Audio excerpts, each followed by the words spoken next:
Frame by frame में आज हिंदी फिल्मों की desi girl, global icon Padmashri Priyanka Chopra Jonas की कहानी।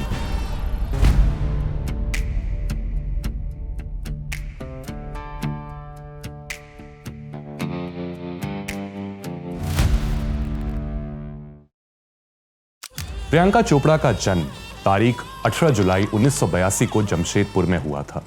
प्रियंका के पिता मेजर अशोक चोपड़ा और माता कैप्टन मधु चोपड़ा भारतीय सेना में डॉक्टर थे। प्रियंका के छोटे भाई का नाम सिद्धार्थ है। सिद्धार्थ अपनी बड़ी बहन से 7 साल छोटे हैं। फिल्म अभिनेत्री परिणीति चोपड़ा उनकी चचेरी बहन है। प्रियंका ने साल 2018 में अमेरिकन सिंगर निक जोनस से शादी की थी। प्रियंका और निक की एक बेटी है जिसका नाम मालती मैरी चोपड़ा जोनस है। मिलिट्री में काम करते हुए प्रियंका के पेरेंट्स अशोक और मधु की भारत के मुख्तलिफ शहरों में पोस्टिंग्स हुआ करती थी। इस वजह से प्रियंका को भी दिल्ली, चंडीगढ़, अंबाला, लद्दाख, लखनऊ, बरेली और पुणे जैसे शहरों में रहने का मौका मिला। इन शिफ्टिंग्स के हवाले से बात करते हुए प्रियंका ने अपने एक इंटरव्यू में कहा था कि इन ट्रैवल्स और वक्त दर वक्त स्कूल बदलने के इस प्रोसेस से मुझे कभी कोई प्रॉब्लम नहीं हुई, बल्कि मेरे लिए तो ये मेरे देश की मल्टीकल्चरल सोसाइटी को जानने और समझने का सुनहरा मौका बन गया था। हमारे शख्सियत की बनावट में हमारी परवरिश सबसे अहम किरदार अदा करती है। अपनी परवरिश का जिक्र करते हुए प्रियंका अपने मेमोआर अनफिनिश्ड में लिखती हैं, जब मैं अपर केजी में पढ़ती थी तब मेरे पेरेंट्स मुझे लेकर दूसरे आर्मी क्वार्टर में शिफ्ट हो रहे थे। हर क्वार्टर के बाहर क्वार्टर में रहने वालों का नेम प्लेट लगा रहता था। मेरे घर पर जो नेम प्लेट लग रहा था उस पर रहने वालों के नाम में लिखा था major Ashok Chopra MBBS MS और captain Madhu Chopra MBBS DORL। मुझे ये हजम नहीं हुआ। मैंने अपने पेरेंट्स से पूछा कि इस नेम प्लेट पर मेरा नाम क्यों नहीं लिखा है, क्या मैं इस घर में नहीं रहती? मेरे पिता ने मुझे देखा और बिना हिचकिचाए मुझसे कहा, अच्छा तो नेम प्लेट पर क्या नाम लिखवाएं आपका? मैंने कुछ सेकंड सोचकर कहा, प्रियंका मिमी चोपड़ा, अपर किंडरगार्टन। और फिर यही नाम मेरे पेरेंट्स ने हमारे घर के नेम प्लेट पर अपने नामों के साथ लिखवा दिया। प्रियंका आगे लिखती हैं, मैंने आपको ये किस्सा इसलिए सुनाया क्योंकि ये मेरी परवरिश की सबसे बेहतरीन मिसाल है। मेरे माता पिता ने शुरू से ही मेरे अस्तित्व के महत्व पर सबसे ज्यादा ध्यान दिया था। उन्होंने मुझे यह एहसास दिलाया कि इतनी छोटी उम्र में भी मेरे पास मेरे अधिकार हैं।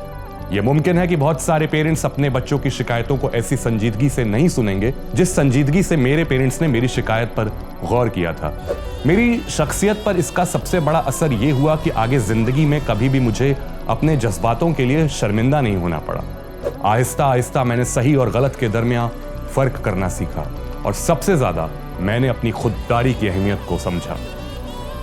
13 साल की उम्र में प्रियंका पढ़ाई के लिए अमेरिका चली गई और अपनी मौसी के साथ रहने लगी।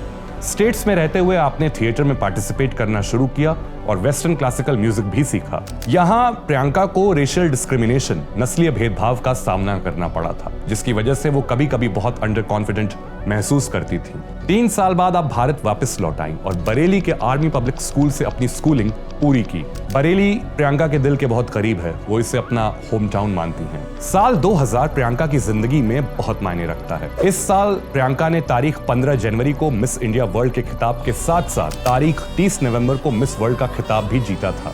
यहाँ ये जानना दिलचस्प है कि मिस वर्ल्ड की इस प्रतियोगिता की शुरुआत साल 1951 में हुई थी और भारत की तरफ से पहली दफा रीता फारिया ने यह खिताब साल 1966 में जीता था। साल 1994 से 2000 के दरमियान इन 7 सालों में प्रियंका चौथी और कुल मिलाकर 5वीं इंडियन पार्टिसिपेंट थी जिन्होंने मिस वर्ल्ड का खिताब जीता था। 1994 में ऐश्वर्या राय, 1997 में डायना हेडन और 1999 में युक्ता मुखी ने यह खिताब हासिल किया था। प्रियंका चोपड़ा के बाद भारत से यह खिताब साल 2017 में मानुषी चिल्लर ने जीता है। ये साल 2000 सौंदर्य प्रतियोगिता में भारत के लिए एक ऐतिहासिक वर्ष था क्योंकि इसी साल लारा दत्ता ने मिस यूनिवर्स और दिया मिर्जा ने मिस एशिया पैसिफिक का खिताब जीता था। अभी कुछ अरसे पहले BBC वर्ल्ड सर्विस के एक इंटरव्यू में पत्रकार योगिता लिमाय प्रियंका से पूछती हैं, क्या ब्यूटी पेजेंट्स महिलाओं के लिए एम्पावरमेंट का जरिया बन सकते हैं? प्रियंका उस दौर को याद करते हुए अपने तजुर्बे की रोशनी में अपनी बात रखते हुए योगिता से कहती हैं, ये एक बहुत पेचीदा सवाल है। मुझे लगता है कि जब महिलाओं के शारीरिक सुंदरता की बात आती है तो इससे मुख्य रूप से पुरुषों की नजर यानी मेल गेज से परिभाषित किया जाता है और इसी मेल गेज की वजह से इन ब्यूटी पेजेंट्स में एम्पावरमेंट और ऑब्जेक्टिफिकेशन के बीच का फासला बहुत महीन हो जाता है। आपको एक खास तरीके से दिखने की जरूरत होती है जिससे आप खूबसूरत दिख सकें और ये सारे स्टैंडर्ड्स बहुत ही पेट्रियार्कल हैं। बहुत लंबे वक्त तक औरतों ने हाशिए पर रहते हुए दूसरे दर्जे की नागरिक बाहैसियत सेकेंडरी सिटीजन्स अपनी जिंदगियां बिताई हैं। जहां तक मेरा सवाल है तो वो कंपटीशन मेरे लिए एक स्प्रिंग बोर्ड जैसा था, जो अगर मेरे पास उस वक्त नहीं होता तो शायद आज मैं यहां नहीं होती।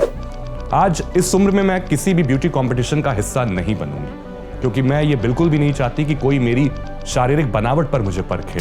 लेकिन जब मैं अपनी जिंदगी में पीछे मुड़कर देखती हूं तो उस वक्त मेरे जैसी एक छोटे शहर की लड़की के लिए वो बहुत ही एम्पावरिंग था। अगर उस वक्त मैं उसका हिस्सा नहीं बनती तो फिर फिल्म इंडस्ट्री का भी हिस्सा नहीं बन पाती। ब्यूटी कॉम्पिटिशन्स एम्पावरिंग हो सकते हैं, लेकिन इन कॉम्पिटिशन्स में बहुत सारी तब्दीलियों की जरूरत है। मिस वर्ल्ड का खिताब जीतने के बाद प्रियंका ने मुंबई में जय हिंद कॉलेज में दाखिला लेकर अपनी पढ़ाई जारी रखने की कोशिश की, लेकिन मॉडलिंग और ढेरों फिल्मों की वजह से यह मुमकिन नहीं हो पाया। प्रियंका पूरी तरह फिल्मों पर फोकस करने के लिए तैयार थी। इसी दौरान साल 2001 की गर्मियों में प्रियंका की तबीयत थोड़ी खराब होती है। वो काफी दिनों तक जुकाम से जूझती रही। आपको बताते चलूं कि प्रियंका 5 साल की उम्र से एस्थमा से जूझ रही हैं और 2001 की गर्मियों में उन्हें लगा कि जो उन्हें हुआ है वो एक बहुत बुरा साइनस इन्फेक्शन है। प्रियंका अपने मेमोआर में लिखती हैं, मुझे सांस लेने में तकलीफ हो रही थी। ये एक ऐसी समस्या थी जिसे एस्थमा का मरीज नजरअंदाज नहीं कर सकता था। आखिरकार मैंने एक फैमिली फ्रेंड के सुझाए डॉक्टर को दिखाया। उस डायग्नोसिस में डॉक्टर ने पाया कि मेरी नाक की नली में एक पॉलिप है। आसान शब्दों में कहूं तो प्रियंका की नाक के अंदर मांस बढ़ गया था और उसमें गांठ पड़ गई थी। डॉक्टर के मुताबिक प्रियंका की कंडीशन सिर्फ सर्जरी से सुधर सकती थी और इस सर्जरी का नाम पॉलिपेक्टमी है। प्रियंका को यह प्रोसेस बहुत ही नॉर्मल लग रहा था, लेकिन बदकिस्मती से वैसा हुआ नहीं जैसा वो सोच रही थी। प्रियंका लिखती हैं, पॉलिप को हटाते वक्त डॉक्टर ने गलती से मेरी नाक का ऊपरी हिस्सा भी काट दिया और वो हिस्सा ढह गया। जब मेरी पट्टियां हटाई गई तो अपने नाक की हालत देखकर मैं और मेरी मां डर से कांप उठे थे। मेरा चेहरा पूरी तरह बदल चुका था। प्रियंका मशहूर हो चुकी थी और खराब सर्जरी की वजह से मीडिया ने प्रियंका का जीना दुश्वार कर दिया था। एंटरटेनमेंट आर्टिकल्स में उन्हें प्रियंका चोपड़ा की जगह प्लास्टिक चोपड़ा बुलाया जाने लगा। प्रियंका ने कुछ सालों तक इस सर्जरी के हवाले से मीडिया को बहुत एक्सप्लेनेशन देने की कोशिश की थी, लेकिन एक वक्त के बाद वो ये समझ गई कि उन्हें अपनी पब्लिक और प्राइवेट लाइफ के दरमियान एक लकीर खींचने की जरूरत है। प्रियंका कहती हैं, मैं एक पब्लिक फिगर हूं, लेकिन इसका ये मतलब हरगिज नहीं है कि मेरी जिंदगी की हर बात पब्लिक होनी चाहिए। आगे चलकर पॉलिपेक्टमी के दौरान हुए डैमेज को ठीक करने के लिए उन्होंने कई करेक्टिव सर्जरीज करवाई और अब प्रियंका को लगता है कि उनकी नाक नॉर्मल हो गई है। एक एक्टर के लिए उसका चेहरा सिर्फ उसकी शक्ल नहीं होता, वो उसकी पहचान, उसका एहसास और दर्शकों से उसका रिश्ता होता है और वो ये रिश्ता हर कीमत पर संभाल कर रखना चाहता है। ये उसकी जरूरत है और जिम्मेदारी भी। प्रियंका ने साल 2002 में सुपरस्टार विजय के साथ फिल्म थामेजान से डेब्यू किया। ये एक तमिल फिल्म थी और इसने बॉक्स ऑफिस पर एवरेज बिजनेस किया था। हिंदी फिल्मों में प्रियंका चोपड़ा ने साल 2003 में सनी देओल और प्रीति जिंटा स्टारर फिल्म the hero love story of a spy से डेब्यू किया। इस फिल्म में प्रियंका ने सनी देओल, प्रीति जिंटा, अमरीश पुरी और कबीर बेदी जैसे बड़े कलाकारों के सामने एक स्ट्रॉन्ग और बहुत ग्रेसफुल प्रेजेंस रखी थी। इसी साल प्रियंका डायरेक्टर राज कंवर की फिल्म अंदाज में अक्षय कुमार और लारा दत्ता के साथ नजर आई। ये फिल्म कामयाब हुई थी और इसके गाने आज भी बहुत मशहूर हैं। प्रियंका ऑडियंसेस और क्रिटिक्स दोनों को बहुत प्रॉमिसिंग नजर आई थी। साल 2004 में फिल्म मुझसे शादी करोगी ने प्रियंका को हिंदी फिल्मों की क्विंटेसेंशियल हीरोइन बना दिया, लेकिन प्रियंका का दर्शकों पर असल जादू साल 2004 की फिल्म ऐतराज से चला। इस फिल्म में प्रियंका के किरदार का नाम सोनिया रॉय था। प्रियंका ने पहली दफा स्क्रीन पर एक ग्रे कैरेक्टर प्ले किया था। यह फिल्म प्रियंका के करियर में गेम चेंजर साबित हुई। क्या लोगे, कुछ ठंडा और समथिंग हॉट। इस सीन के साथ प्रियंका का किरदार जेंडर पावर डायनामिक को पलट कर रख देता है, जहां सोनिया अपनी चाहत को ही अपना हथियार बनाकर अपने इर्द गिर्द सब कुछ अपने नियंत्रण में ले लेती है। प्रियंका ने सोनिया रॉय के साइकोलॉजिकल पॉइंट ऑफ व्यू को बहुत खूबसूरती से दर्शकों के सामने रखा था। इस फिल्म के लिए प्रियंका ने बेस्ट विलन का फिल्म फेयर अवार्ड भी जीता था। यहां हमें पहली दफा एक्टर प्रियंका के प्रोसेस के बारे में पता चलता है। प्रियंका के लिए अपने किरदारों की मानसिकता, उनकी साइकोलॉजिकल स्पेस को समझना सबसे ज्यादा मायने रखता है। इस पॉइंट को उनके 20 साल से ज्यादा बड़े करियर में निभाए उनके किरदारों के जरिए समझते हैं। साल 2005 प्रियंका फिल्म करम में नजर आती हैं। ये फिल्म बॉक्स ऑफिस पर कोई खास कमाल नहीं दिखा सकी थी, लेकिन ये अपने इनोवेटिव कैमरा वर्क के लिए बहुत मशहूर हुई थी। इसका एक गाना तिनका तिनका जरा जरा है रोशनी से जैसे भरा अपने वक्त का एक सुपरहिट गाना है। ऐतराज से बिल्कुल उलट यहाँ पर प्रियंका की किरदार शालिनी एक बेहद संजीदा लड़की है। वो अपने पति जॉन की इमोशनल एंकर है। यहाँ प्रियंका की पोर्ट्रेयल में हम एक किरदार के इनर कॉन्फ्लिक्ट और एक्सटर्नल क्योस के फर्क को बहुत साफ तौर पर देखते हैं। इसी साल 2005 में रोहन सिप्पी की फिल्म ब्लफ मास्टर में सिमी बनकर प्रियंका कहानियों की इमोशनल एंकर के किरदार को दोबारा निभाती हैं। जहां फिल्म करम में शालिनी एक बहुत ही वायलेंट एनवायरनमेंट में जी रही होती है, वहीं ब्लफ मास्टर में सिमी एक ऐसी दुनिया में रहती है जहां बाकी किरदार उलझे और भटके हुए नजर आते हैं। वहां सिमी भरोसे और सच्चाई का एहसास देती है। यहां प्रियंका अनस्टेबल नैरेटिव में एक साइकोलॉजिकल एंकर बनकर उभरती हैं। साल 2006 डॉन और साल 2011 डॉन 2। इन दोनों फिल्मों में प्रियंका की किरदार रोमा अपने मकसद को अपने जज्बातों से ज्यादा तवज्जो देती है। रोमा डर और अफरा तफरी के बीच खुद पर काबू बनाए रखती है। साल 2004 की फिल्म ऐतराज के बाद प्रियंका दूसरी बार दर्शकों को सबसे ज्यादा फिल्म फैशन में पसंद आती है। ये सुपरहिट फिल्म प्रियंका को सर्टिफाइड सुपरस्टार बना देती है। यहां आपकी किरदार मेघना माथुर एक छोटे शहर की लड़की के सफर को हमारे सामने पेश करती है। मेघना ग्लैमर वर्ल्ड में तेजी से कामयाबी हासिल करती है और फिर उसी चमक दमक में खुद को खो देती है। यहां प्रियंका ने मेघना के इमोशनल कोलैप्स को बहुत ही संजीदगी से हमारे सामने रखा था। लेकिन यह कहानी मेघना की हार पर खत्म नहीं होती।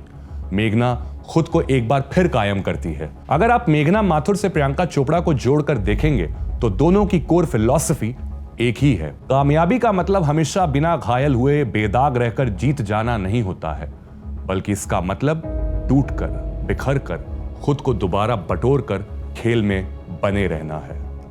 फिल्म फैशन से पहले प्रियंका ने अपनी पर्सनल और प्रोफेशनल लाइफ में बहुत उतार चढ़ाव देखे थे।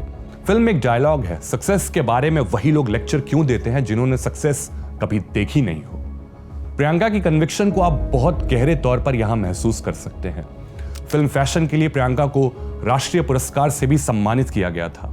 साल 2009 फिल्म कमीने। यहां प्रियंका की कैरेक्टर स्वीटी एक तेज तर्रार और बहुत बेबाक लड़की है। वो मॉरली आइडियल नहीं है मगर इमोशनली बहुत रियल है।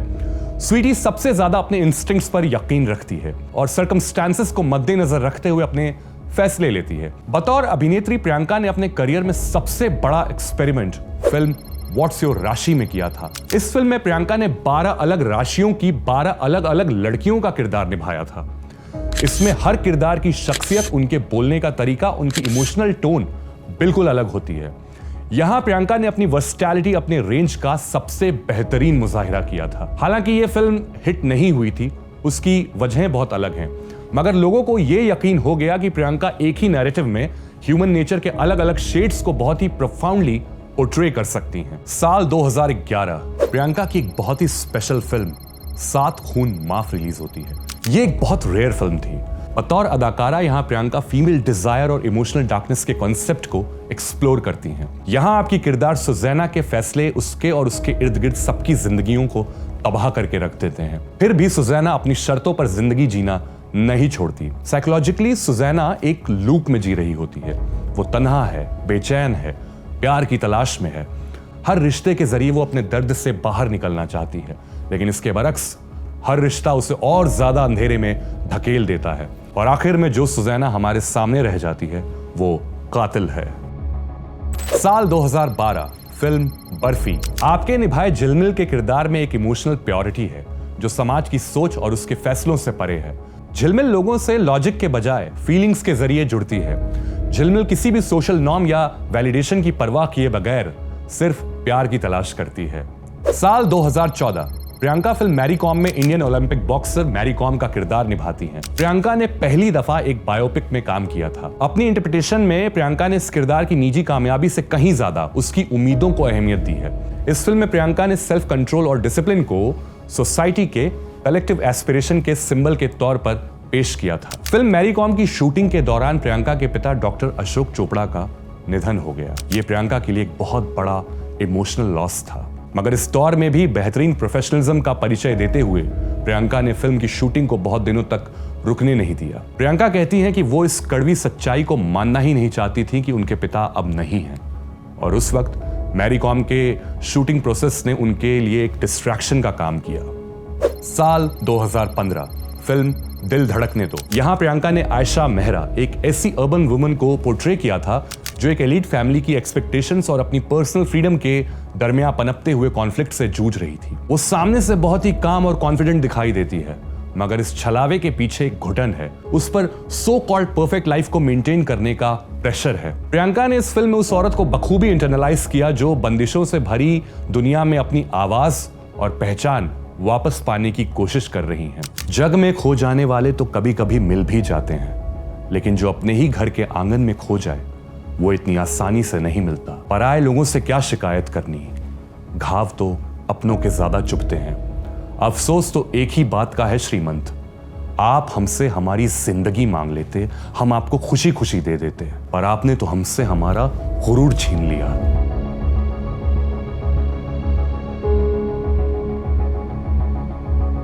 साल 2015 फिल्म बाजीराव मस्तानी श्रीमंत पेशविन काशीबाई के किरदार में प्रियंका चोपड़ा एक ऐसी महिला को दिखाती हैं जो प्यार, सम्मान और भावनात्मक पीड़ा को बेहद संजीदगी के साथ जीती है। काशीबाई साहेब के भीतर गहरा दर्द है, लेकिन वो अपने भीतर की तकलीफ को शोर नहीं बनने देती, बल्कि उसे अपने धैर्य का हिस्सा बना लेती हैं। पति के बदलते रिश्तों और भावनात्मक धोखे के बावजूद वो अपने आत्मसम्मान और पहचान को टूटने नहीं देती।